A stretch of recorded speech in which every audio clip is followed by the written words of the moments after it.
বিশ্ব সংবাদে আপনাকে স্বাগত। শুরুতেই জানাবো হাতে পাওয়া সর্বশেষ আন্তর্জাতিক সংবাদের শিরোনাম, পরে বিস্তারিত।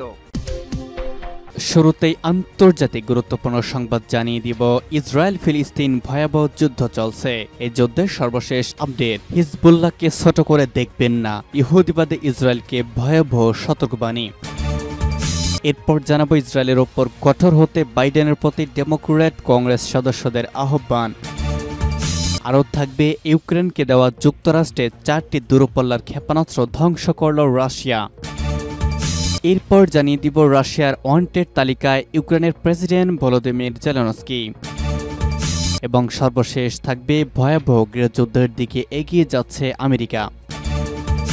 হিজবুল্লাহকে ছোট করে দেখবেন না, হুঁশিয়ারি শীর্ষ কর্তার। এবার ইসরায়েলকে নিজেদের শক্ত প্রতিরক্ষা ব্যবস্থা সম্পর্কে সতর্ক করেছেন লেবাননের সশস্ত্র গোষ্ঠী হিজবুল্লাহর এক শীর্ষ কর্মকর্তা। তিনি সতর্ক করে বলেছেন, হিজবুল্লাহ শক্তিকে খাটো করে দেখবেন না। হিজবুল্লাহর সহকারী মহাসচিব শেখ নাইম কাসেম আল মানা টেলিভিশনকে দেওয়া এক সাক্ষাৎকারে বলেছেন, হিজবুল্লাহ কোন রকম যুদ্ধ চায় না, কিন্তু ইসরায়েলি শত্রুরা যদি সংঘাতের বিস্তার ঘটায় এবং বড় পরিসরে যুদ্ধ শুরু করে তবে আমরা এর জন্য প্রস্তুত আছি। তিনি আরো বলেছেন, তথ্য উপাত্ত বলছে শত্রুরা অক্ষম এবং তাদের যুদ্ধে কোনো আগ্রহ নেই। আমরা বিস্তৃত যুদ্ধের ব্যাপারে তাদের কোনো আগ্রহ দেখছি না। দক্ষিণাঞ্চলে আমরা যা করেছি তাকে গাজার সমর্থনে প্রাথমিক প্রতিরক্ষা পদক্ষেপ বলা যায়। আমরা লেবাননকে রক্ষা করছি এবং ইসরায়েলকে রুখে দিচ্ছি। এই হিজবুল্লাহ নেতাই বলেছেন, লেবাননের দক্ষিণাঞ্চলে যা ঘটছে তা কেবল প্রতিরোধের ক্রিয়াংশ।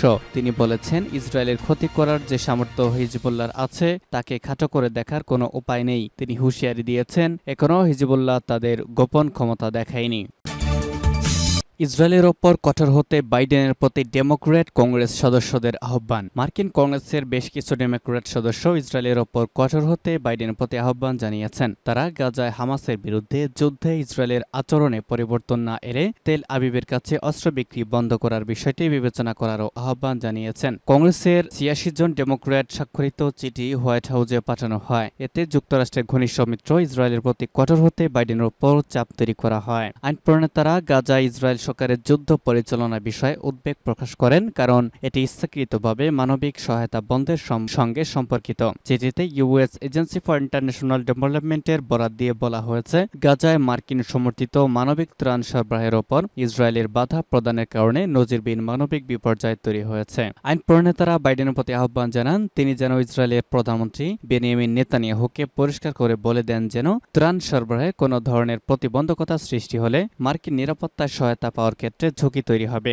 চিঠিতে যারা স্বাক্ষর করেছেন তাদের মধ্যে হাউস আর্মড সার্ভিসেস কমিটি ও ফরেন অ্যাফেয়ার্স কমিটির ডেমোক্রেটরা রয়েছেন। উল্লেখ্য, গত বছরের ৭ অক্টোবর ইসরায়েলি হামাসের হামলার পর থেকে তেল আবিব যে পাল্টা অভিযান চালিয়ে আসছেন তাতে নিঃশর্ত সমর্থন দিয়ে আসছেন বাইডেন। এই কারণে তিনি তীব্র সমালোচিত হচ্ছেন। গাজা ইসরায়েলি হামলার প্রতিবাদে ইতিমধ্যে যুক্তরাষ্ট্রের বিভিন্ন বিশ্ববিদ্যালয় ক্যাম্পাসে ছাত্র বিক্ষোভ তীব্র রূপ নিয়েছে। ইউক্রেনকে দেওয়া যুক্তরাষ্ট্রের 4টি দূরপল্লার ক্ষেপণাস্ত্র ধ্বংস করল রাশিয়া। ওয়াশিংটনের পক্ষ থেকে কিয়েভকে দেওয়া 4টি দূরপল্লার আকাতামস ক্ষেপণাস্ত্র ধ্বংস করার দাবি করেছে রাশিয়া। আজ রাশিয়ার পক্ষ থেকে বলা হয়, মস্কো অধিকৃত ক্রিমিয়া লক্ষ্য করে ইউক্রেনের সেনারা 4টি ক্ষেপণাস্ত্র উৎক্ষেপণ করেছিল। রুশ প্রতিরক্ষা মন্ত্রণালয়ের দাবি, রাতের বেলা উৎক্ষেপণ করা ওই 4টি ক্ষেপণাস্ত্রই ধ্বংস করা হয়েছে। তবে ক্ষেপণাস্ত্রের ধ্বংসাবশেষ থেকে কোনো ক্ষয়ক্ষতি হয়েছে কিনা তা প্রকাশ করা হয়নি। গত এপ্রিলে যুক্তরাষ্ট্রের পক্ষ থেকে ইউক্রেনকে আতাকামস ক্ষেপণাস্ত্র সরবরাহ করার কথা জানানো হয়। ইউক্রেনের পক্ষ থেকে যুক্তরাষ্ট্রের কাছে দূরপাল্লার ক্ষেপণাস্ত্র পাঠানোর অনুরোধ করার পর এই ক্ষেপণাস্ত্র দেওয়া হয়েছিল।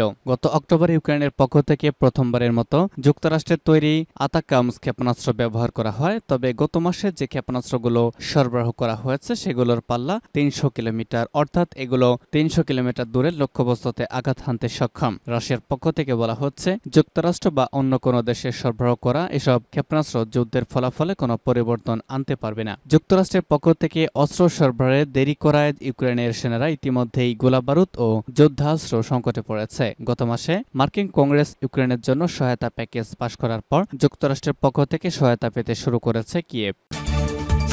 রাশিয়ার ওয়ান্টেড তালিকায় জেলেনস্কি। ইউক্রেনের প্রেসিডেন্ট ভলোদিমির জেলেনস্কিকে নিজেদের ওয়ান্টেড তালিকায় যুক্ত করেছে রাশিয়ার স্বরাষ্ট্র মন্ত্রণালয়। বৃহস্পতিবার জেলেনস্কির নাম রুশ মন্ত্রণালয়ের ওয়েবসাইটে প্রকাশ করা হয়, তবে কোনো অভিযোগে তাকে ওয়ান্টেড তালিকায় রাখা হয়েছে কিনা সেটি স্পষ্ট করা হয়নি। ওয়েবসাইটে শুধু বলা হয়েছে রাশিয়ার ক্রিমিনাল কোডের একটি ধারায় জেলেনস্কি ওয়ান্টেড। ওয়েবসাইটে জেলেনস্কির পূর্ণ নাম এবং ছবি প্রকাশ করা হচ্ছে। এছাড়া তার জন্মস্থান এবং জন্ম তারিখ এতে উল্লেখ করা হয়েছে। গতকাল ইউক্রেনের জাতীয় নিরাপত্তা এবং ডিফেন্স কাউন্সিলের প্রধান আলেকজান্ডার লিটভিনিনকোকে রাশিয়ার ওয়ান্টেড তালিকায় যুক্ত করা হয়। এর একদিন পরই প্রেসিডেন্ট জেলেনস্কিকে একই তালিকায় যুক্ত করা হয়েছে। আলেকজান্ডার লিটভিনিনকো গত মার্চে আলেক্সি দানিলভের স্থলাভিষিক্ত হন, তবে কোন অপরাধে তাকে ওয়ান্টেড তালিকায় রাখা হয়েছে সেটি স্পষ্ট করে জানায়নি রাশিয়া। 2022 সালের 24 ফেব্রুয়ারি ইউক্রেনে হামলা চালায় রাশিয়া। ওই সময় দেশটিতে রাশিয়ার প্রায় 1 লাখ সেনা প্রবেশ করে। প্রাথমিকভাবে রুশ সেনাদের লক্ষ্য ছিল ইউক্রেনের রাজধানী কিয়েভে যাওয়া এবং জেলেনস্কিকে উৎখাত করে